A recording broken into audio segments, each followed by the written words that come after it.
السلام عليكم، ان شاء الله تكونوا بخير وعلى خير وتكونوا بصحه جيده ان شاء الله.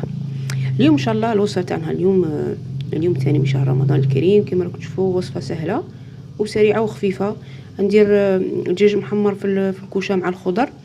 هنا كما تشوفوا درت مغرف تاع خردل، مغرف كبيره تاع كريمه خاصه بالطبخ. انا هذه كريمه خاصه بالطبخ والحلويات. الكريمه تعطينا بنه واللحم يجي طري، ما يجيناش ناشف ملي نديرو في الكوشه.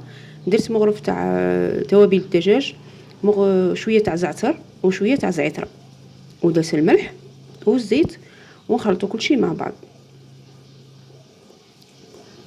هنا غادي كي خلطت هذه الماريناد اللي درتها، غادي نماريني فيها هذاك الدجاج، ومن بعد غادي ندير البطاطا. كما تشوفوا درتها دوائر.